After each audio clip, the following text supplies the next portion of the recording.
Welcome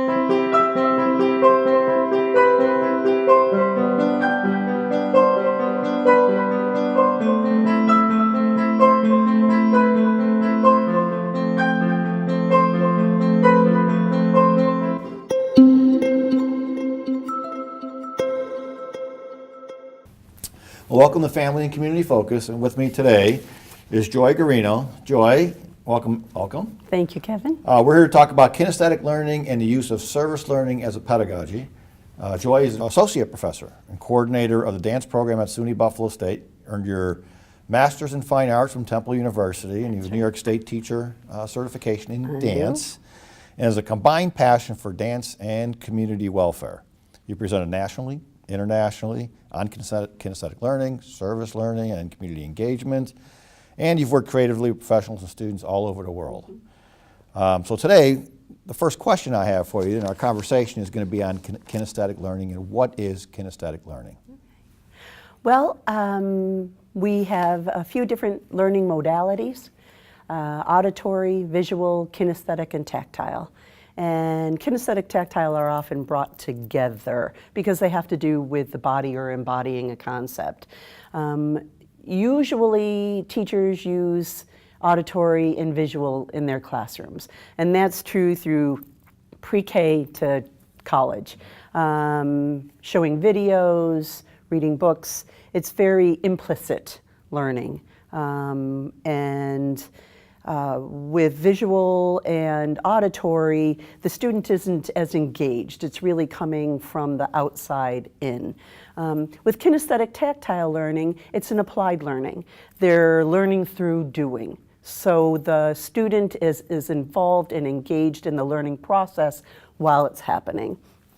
Yeah, and research shows that when someone is engaged, when the activities are being, or the concepts are being reinforced with the activities, that there is a mental model that is developed in the body. So there's a lot of brain research around it too.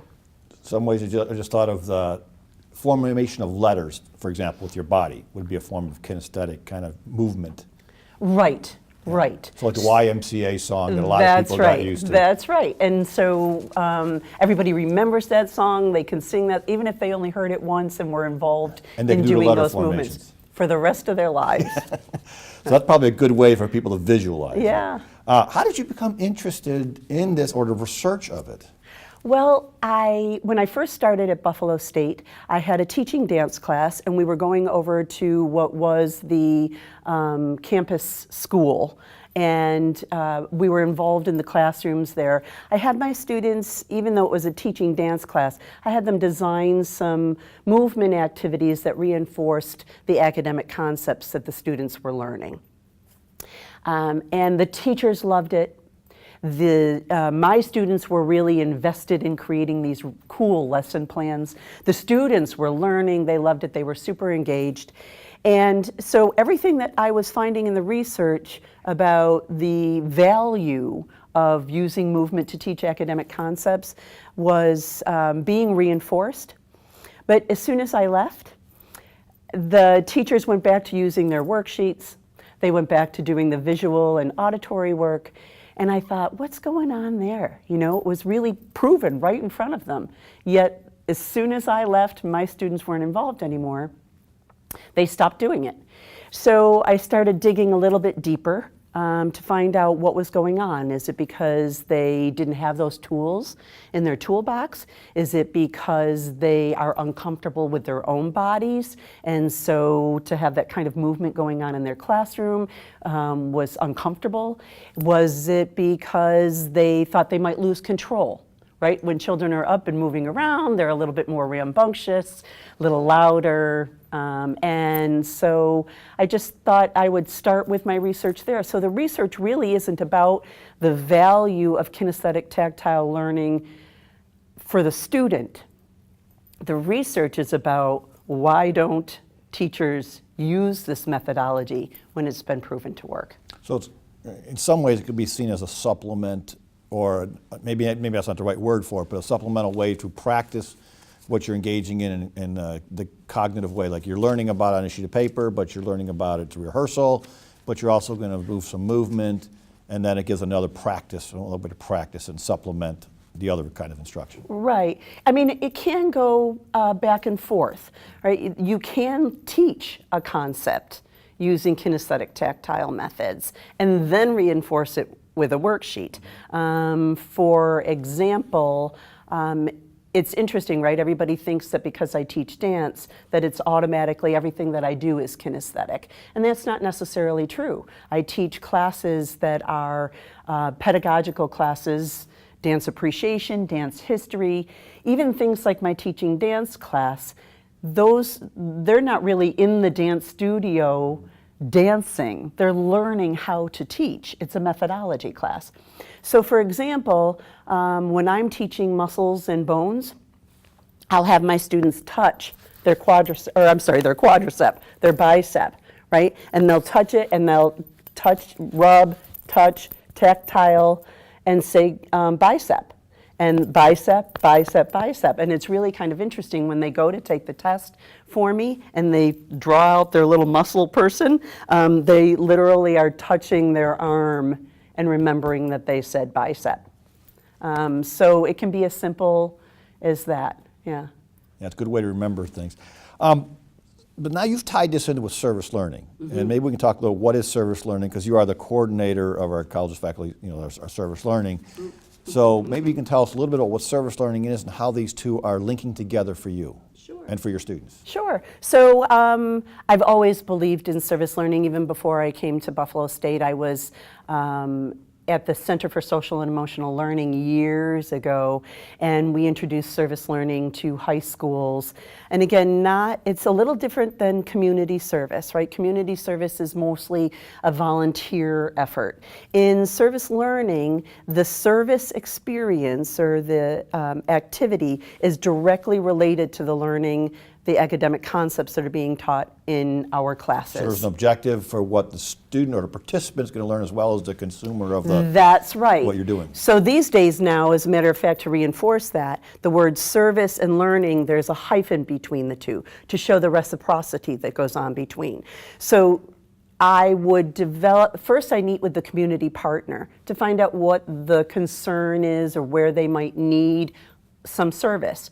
And then I see if that matches what's happening in my class. So when I'm using or teaching the academic content for my class, can my students use what they're learning to conduct the service activity? Right? So for my education classes, teaching dance, kinesthetic methods and practices, creative movement, those lend themselves easily to a service learning experience. So my students are learning how to put together a lesson plan. I gave some examples before, so they'll know the community partner needs something taught. And that could be academic concepts, or it could be social and emotional learning skills, leadership, teamwork, collaboration, kindness, all kinds of things. So what happens is we have the concept that needs to be taught, and then there is the learning that needs to go on in my class. So my students create those lesson plans, and then they go to the community partner. And what's great about that, Kevin, is I can be right in the room observing what's happening in the service experience, the activities, and I can see my students using the language, right, the vocabulary of the class. I can see them using the classroom management skills that I've tried to share with them, and it's happening right in front of me, so the assessment is happening right there, which is great. It kind of reminds me in some ways of people go out and volunteer work, and they say they get more out of it than what they put into it, but this is more intentional. Mm-hmm. Absolutely. Absolutely. And you're right about that too. My students at first, they're thinking, why are you having us do this? Now I have extra work off campus. And when they're finally finished with it, they are so excited they want to volunteer or continue doing the work with their community partner. Yeah. So in part of this, now you're using it as a pedagogy. So you described what it is a little bit. Can you give an example of what you're doing right now that would, so people can have a better understanding of maybe a study you're creating now or you've been involved with? Sure. So when I finished the emerging theories research and I realized primarily what's going on is that our teachers don't have that tool in their toolbox. They have never learned how to use movement as a methodology in the classroom. So I wanted to reach pre-service teachers. So I wrote a new course for the college, and that's the Kinesthetic Methods and Practices course. And in that class, my students act as research assistants, which is really fabulous. So I am currently conducting some research with one of the schools on the west side of Buffalo. I have about 10 faculty or teachers at the school that are involved. They're teaching math, science, social studies, English, English as a second language, or ENL as they're calling it now. And my students are creating these lessons and going in and teaching in the classrooms. I'm observing everybody and guiding with the teaching that's going on. The teachers did a research survey for me to talk a little bit about how much movement they've used in the past. Mm-hmm. Now we're going in and the students and I are helping them to kind of embed the movement into their teaching. And now on Thursday, as a matter of fact, I'm going in to do a professional development hour or so with them for them to take a look at a concept that they might be teaching in the fall and to talk about how they can insert movement into the teaching of that concept. And then they'll do a post survey for me, and then I'll go back in the fall to observe what they're doing with that class and ask them if they feel a little bit more comfortable now using movement to teach. Now, in addition to potential academic gains, is there stuff that you're looking at for the social component Mm-hmm. of this for students and certain kinds of students in particular, or how's it resonating with the students? Sure. So I can answer that really on two levels with what we're talking about. Individuals with special needs have a strong response to kinesthetic methods and practices because it's body and mind working together. So once they embed the concept into their bodies, it comes back to them so much more easily, and they also enjoy moving around, and they're just comfortable with that kind of learning. So it really does, I mean, every person, I'm not even going to say child, but adults learn well with this too. The learning that goes on in the kinesthetic methods is very powerful for every population. On the service learning side, service learning has been known to help to provide those 21st century skills that our students at Buffalo State, any students leaving college, really need, because that's what our employers are looking for, right? They feel like they can guide their new employees, teach their new employees a little bit more of the work that they need to do. But it's those 21st century skills, like I was mentioning before, the teamwork, the collaboration, that are really important. And the service learning experience helps to bring those about. So on both ends, there's, this incredible learning that's going on. To what extent does the confidence building happen too? Because you kind of have to be on, I don't know if the right word's on stage. Right. But when you're doing the service learning parts of this, and you're doing the kinesthetic part, and you're doing the tactile part, you're in movement, you're not passive, you're engaged. So. Yeah, I mean, my students speak often about how much more confident they are now going out and doing this work. Or sometimes they make a decision that they don't want to teach children, or they're not comfortable with an elderly population. So the service experience really helps them to kind of do a pilot of what they are thinking they might want to do once they graduate.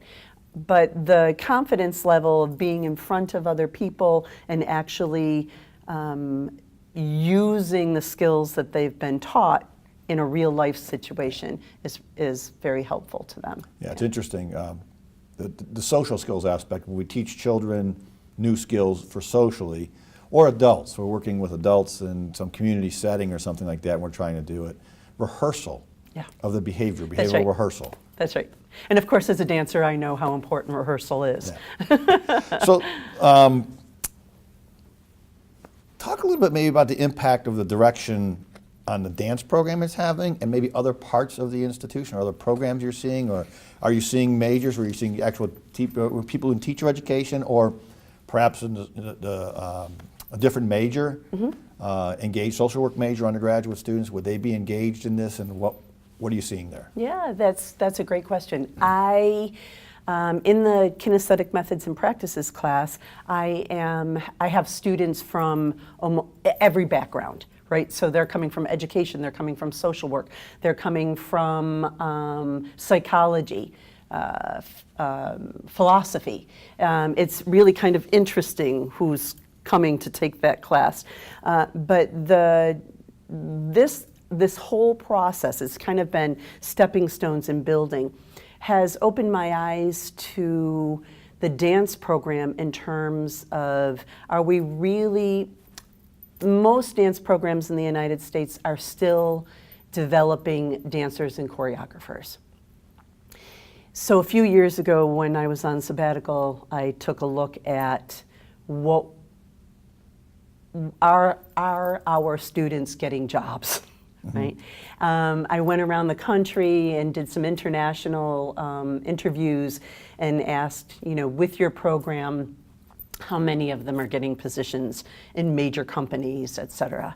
And actually one faculty member at a university in the United States said to me, last time I checked, no one from the Paul Taylor Dance Company was coming here to interview our students and take them into the company. So that being said, I started to look at what we were doing with service learning and the kinesthetic methods, and I thought about kind of changing the course of the direction of the program at Buffalo State to be more of a community-based program. So I did a backward design research, and I asked the community, what are some of your concerns, what are some issues, and of course there was this whole long list of, like I said, from special needs populations to activism concerns to just all kinds of things. And I said, do you think dance could play a role in helping to solve some of those concerns? And our community partners had amazing responses to that. From that was a few years ago, so I've been slowly changing the look of the dance program at Buffalo State to be more of a community-based dance program, to assist the community with some concerns that are there, and to provide my students with the skills and the education that they might need to get those jobs that would serve their community. So we're looking at it from every aspect. Last year's dance concert was called Movers and Shakers Dance as Activism. How do you use dance as your voice about something that you believe in or have a social justice concern? This next year's is going to be called Embodying Movement and the intention of dance in community. So choreographers will work with that idea about how is dance a language, a universal language. So you're working on the creative part too, so they're working on productions and all that kind of, so they're getting all the actual practical skills, but they're doing a real strong application. Absolutely. And for each one of us with the choreography, there's a tremendous amount of research that goes into putting that work on stage too. So we don't just go down to the dance studio and I feel like, oh, well, here's an idea and I'm just going to move what I think it's about. I do a tremendous amount of research into what's really happening with that concept, that idea, that theme, and then I transfer it into movement. So if there's folks out there who aren't fortunate enough to be undergraduate students taking the class from you or working with you, where might they find information that they could learn about this? They're already in the profession, they're already out there, or they're working community agencies, where might they find information that might be useful to them to figure out ways of, if they're working with clients or individuals, to get them engaged in something and make it a more engaging, I'm going to use the word joyful experience, Joy. There are, I'm one person who is doing this research in our field. There are a number of us that are doing that. I would say if somebody is already a professional in the field, that there are two national and international organizations that are really taking a look at this work. One of them is the National Dance Education Organization. They have their upcoming conference is in California in the fall, and then there's Dance and the Child International. We have a USA branch to that organization, and then there is an international branch for that organization, and they actually call it a World Congress, and it is intergenerational, just lovely. And their World Congress this year is in Adelaide, Australia. Both of those organizations take a good hard look at movement beyond just performance and choreography. And I'm sure there'll be resources available on their websites. Absolutely. Especially at the conferences or other places you might engage. Absolutely, yeah. Okay. Yeah. Is there anything else you'd like to add about this real interesting topic? I think just to say that I still value, I don't want anybody to misinterpret that I don't value my art, dance as an art form. I still believe that if you have made a commitment to being a dancer, a professional dancer on stage, that you owe that to your audience to be the best dancer that you can be. And as a matter of fact, looking at that from a community perspective, right? Here is the audience, they are our community members. If you're giving this gift to the community, you need to be the best that you can be. So that studying your art form as a performer, as a choreographer is so valuable, because we need those performing artists, right? Mm-hmm. But I do believe that everyone who has a passion for dance should be able to find a way to have a career to fulfill that passion, and that's not always as a performer. I also believe that everybody should dance. So when I hear people say, "Oh, I don't dance, I can't dance," I just feel like everybody has a body. Everybody should move it, and as you said, it's very joyful. Yeah. Well, I think if you do presentations, you're dancing. You might be dancing in the physical sense, like you're used to thinking about it, but you're moving around the room. You're doing the kinesthetic part. Yeah. You're doing the tactile part, and how you engage the people while you're doing that. And if you can get them engaged, that's right. So be it. That's right. Well, thank you for joining us on an episode of Family and Community Focus. I'm Kevin Miller, and I was joined by Joy Guarino from Buffalo State College. Thank you. Thank you, Kevin.